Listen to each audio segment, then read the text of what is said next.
Hey guys, Eddie Dilleen here. So I get asked the question all the time, how is it that you find off-market properties, and how is it that you get properties that are below market value and these bargain properties that you talk about, Eddie?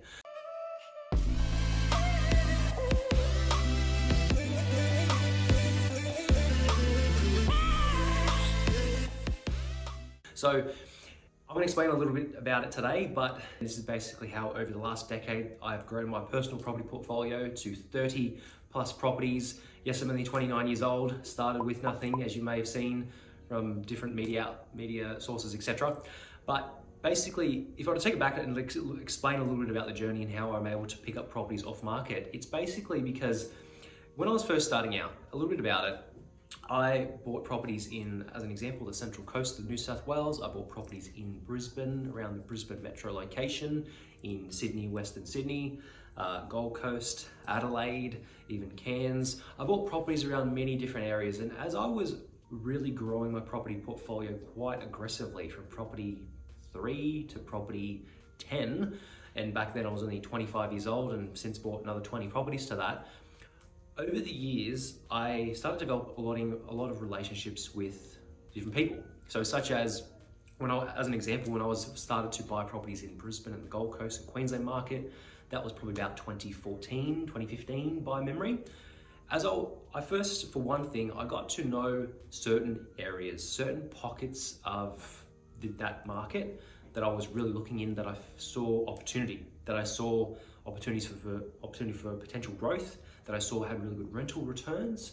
And I got to know different markets extremely well. And how did I do that? I did the hard yards. And this is what's extremely difficult for many people out there, especially if you're working full-time, you got family, you got kids, you got things that you're doing in your life. This is a full-time job.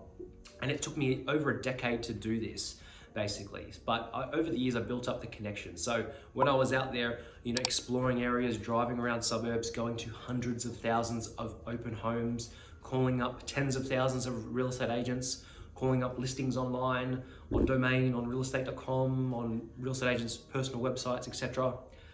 As I built my portfolio, I picked up properties at auction that were urgent sales, bank repossessions, but a lot of those first ones that I bought, I had to do the hard yards. But as I bought those, long story short, I basically got a reputation for buying a lot of property. And with the agents that I was picking those properties up through at auction, as an example, there was 7 or 8 different agents in that particular office when they had other properties that were coming up. And if you think about it, and if you know a little bit about the real estate game, there's hundreds of different real estate offices out there. So if in your local area or neighborhood, you've got, maybe a dozen real estate offices. Each office might have 5 people work in that, 5 agents work in that office, and constantly their job is to get listings. So get listings for sale. So at that particular time, I realized that there was a lot of properties that was always coming on the market. So right now, wherever you live out there, there's probably 20 to 50, could be more, properties that aren't on realestate.com yet. They're not on Domain yet, but the sellers have already made up their mind one way or another that they're going to sell it. So what do? They approach a real estate agent. Sometimes if it's a bank in repossession property, then basically the bank administrators will contact local agents in that area who they have a good relationship with. So over time, I built up my relationship with different agents, and after a while, they started bringing properties to myself, and they'd say, Eddie, you bought number 12 Smith Street around the corner.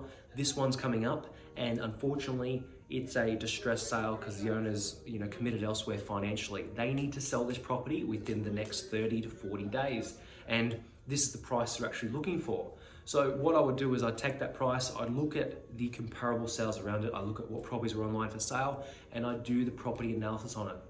So there's 1,000 different things to look for when you're looking at property, but to me, the number one thing out of the 3 key strategies, which is growth, yield, and buying under market, to me, the biggest and most important thing is getting a property that is of good value, that you can physically see it is below what other ones are selling for right now and what other ones are actually advertised right now, so that you've got inbuilt equity, so that you've got 10, 15, 20, 25% of equity that you can go back, extract, and then redeploy and buy more properties using that equity. And to me, it's a foolproof strategy because you're not relying on capital growth as it will come and as it is happening, but you're getting equity on the way into it right away.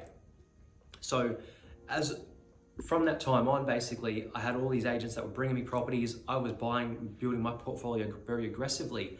And I realized that when I'm buying a property under market value, I just simply go back to the bank 6 months or 12 months, sometimes sooner, order revaluation on the property that I picked up for 300 because I knew it was worth 350 before I even bought it, because I got it as an off-market distressed sale, bank repossession. And even from going directly to getting properties directly from the real estate agents, then I started getting properties directly from the bank and bank administrators. And I had, and then obviously when I was appeared on TV, Channel 9, Channel 7, Sky News, all that kind of stuff, which I've been doing for the past 5-6 years as well, my profile of course got even bigger, and then I'd had more people bring me properties that were urgent sales, bank repossessions, because they knew I'd be in a position to potentially buy it if it was of good value. So the number one thing that I always look for is buying property that's an urgent sale, whatever it is. Can be, good reason, bad reason, but it's about picking up a property that's under what it's worth. So long story short, I built up a lot of connections in different markets: Sydney, Western Sydney, Brisbane, Gold Coast, Adelaide, different states throughout Australia that we source, negotiate, and pick up properties for our clients. And that ultimately, they're not going to get access to them on real estate or domain. Generally, I'd say 90% of the properties that we source for our clients are off-market sales. So they're generally off-market or before the professional photos have been taken. Sometimes I'll present a property to a client and that hasn't had professional photos. We've had literally a bunch of like camera photos and things like that happen. We've got obviously things like video walkthroughs of the property that we can send them of the video if they're interstate and they're buying in another state, and diversifying their portfolio that way. But it's about building up the relationships, and that is a full-time job, and it's extremely hard for anyone out there. Like, if you might be one of the person that you're too busy or whatever it is, and you might need a little bit of help, that's what I essentially do from day to day. I help investors with sourcing, negotiating, and I present these properties that I've gone through hundreds of thousands of properties to narrow it down to the true properties that are real investment grade. So that's a little bit about it, how we get properties that are off market, how I built up the connections over the years. And if you have any more questions, send them through. Thanks for watching, and I'll see you soon. Bye.